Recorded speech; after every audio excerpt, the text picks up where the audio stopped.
తెలంగాణ రాష్ట్ర ముఖ్యమంత్రి రేవంత్ రెడ్డి గారు నిన్న చాలాలపై ఘాటైన వ్యాఖ్యలు చేయడం జరిగింది. ఇదే విషయాన్ని మనం సూర్యాపేట జిల్లా కేంద్రంలో కొంతమంది ఆటో వాళ్ళు ఉన్నారు, వారు మాట్లాడుతున్నాం. అన్న చెప్పండి, నిన్న ముఖ్యమంత్రి గారు చాలాల విషయంలో కొన్ని ఘాటైన వ్యాఖ్యలు చేయడం జరిగింది.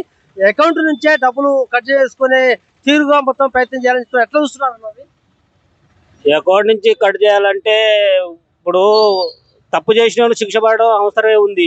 అయినోని కానూనికి వేయడం పద్ధతి బాగుండదని నా అభిప్రాయం. ఇప్పుడు నేను ఆటో తోలుతున్నానా, జనం దిగుతుంటే కూడా వెనక నుంచి ఫోటోలు కొడుతున్నారు, వెనక నుంచి ఫైన్లు పడుతున్నాయి. ఆయన కొట్టింది తెలుస్తలేదు, కొట్టని తెలుస్తలేదు. నాకు ఎప్పుడైనా ఆపినప్పుడు సడన్లు ఆపినప్పుడు దాని పైన చూపెడితే కడతాం అంటే ఆ టైంలో నాకు అక్కడ ఉంటలేవు డబ్బులు. ఇప్పుడు పోలీసులు టార్గెట్లు కూడా పెట్టుకుంటారు, ఎట్లా చూస్తున్నారు? నీ టార్గెట్ ఇప్పుడు అవసరమైతే నేను రాంగ్ రోడ్ లో ఆపినప్పుడు నువ్వు నిలబెట్టి అప్పుడు అవసరమైతే అప్పుడే దాన్ని ఖండించ చెప్పాలి. కానీ వెనక నుంచి దిగుతుంటే కొడతాడు, పోతుంటే కొడతాడు. ఎంత ఇబ్బంది పడుతున్నాడు మా ఆటో డ్రైవర్లకు. ఇవాళ కనీసం ఫైనాన్స్ కట్టడానికి కూడా ఇబ్బందిగా ఉంది చాలా వరకు. ఎట్లా చూస్తున్నారు దీన్ని? ఎట్లా చూస్తున్నారు?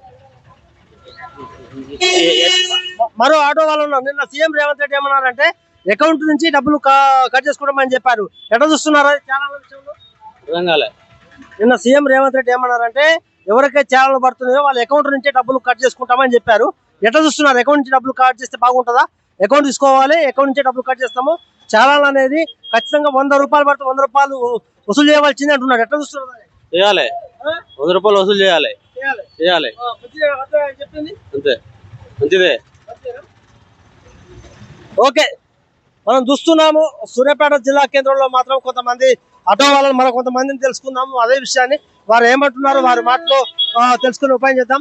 అన్న చెప్పండి, నిన్న సీఎం రేవంత్ రెడ్డి ఏమన్నారంటే చాలా విషయంలో బ్యాంక్ అకౌంట్ ద్వారా కట్ చేసుకోవాలంటున్నారు. ఎట్లా ఉంటుంది అన్నది? బ్యాంక్ అకౌంట్ ద్వారా కట్ చేసుకోవడం క్యాష్ అయితే బెటర్.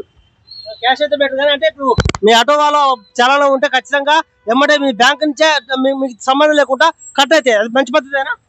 మంచి పద్ధతి, మంచి పద్ధతేనా? ఓకే, మనం చూస్తున్నాము కొంతమంది ఇప్పుడు అన్న చెప్పండి, నీ బండి చాలా ఉంటే బ్యాంక్ అకౌంట్ నుంచే డబ్బులు కట్ చేసుకోవాలని సీఎం అంటున్నాడు. ఎట్లా చూస్తున్నారు? అది బ్యాంక్ అకౌంట్ నుంచి కట్ చేస్తే బాగుంటుందా, మీరు చాలా కట్ట బాగుంటుందా? చలానా కట్టడం బాగుంటుంది. బ్యాంక్ అకౌంట్ కడితే బ్యాంక్ పైసలు ఉంటే ఉండదు, దాన్ని ఏం చేస్తాము? అసలు చలానా వేయడమే తప్పు. అది మా మిడిల్ క్లాస్ లో ఎట్లయినా పోవచ్చు కదా. అంటే మరి రేవంత్ రెడ్డి గారు ఏమంటారంటే 100 రూపాయలు పడితే 100 రూపాయలు ఖచ్చితంగా కట్టవలసిందే, ఏమి రాయితీ చూద్దంటున్నారు. ఎట్లా చూస్తున్నారు దాన్ని? రాయితీ లేకుండా అది కట్టే అనిపిస్తుంది నాకైతే ఒకవైపు చూస్తుంటే. దానికంటే భయం పెరుగుతుందని ఆలోచిస్తున్నా. ఓకే, మనం చూస్తున్నాము ఇక్కడ మాత్రము జిల్లా కేంద్రంలో మాత్రము భిన్నాభిప్రాయాలు వ్యక్తమవుతున్నాయి. చాలా విషయంలో మాత్రము వాళ్ళు అనేది ఏంటంటే కొంతమంది ఏమో అకౌంట్ నుంచి కట్ చేయడం మంచిది అని చెప్తున్నారు, కొంతమంది ఏమో అకౌంట్ నుంచి కట్ చేస్తే బాగుండని వాళ్ళు వ్యక్తపరుస్తున్నారు. ఎందుకంటే పోలీసు వాళ్ళు కావాలని కూడా కొంత వాళ్ళు టార్గెట్ పెట్టుకుంటున్నారు. టార్గెట్ల విషయంలో మాత్రం పెద్ద ఎత్తున కూడా వాళ్ళు రోజు ఒక్కొక్క చోట నుంచి 100 చాలాలు ఇవ్వాల్సిన దుస్థితి ఏర్పడుతుంది. 100 చాలాలు కనుక లేకపోతే మేము పార్కింగ్ లో కూడా వాహనం పెడితే వాళ్ళు ఖచ్చితంగా కావాలని మాకు ఛానల్ కడుతున్నారు. మొదటి నుంచి ఉంటే బాగుండు కానీ ఇప్పుడు కొత్త పద్ధతుల్లో చేస్తే మాత్రం బాగుండదని కూడా వాళ్ళు అభిప్రాయం వ్యక్తపరుస్తున్నారు.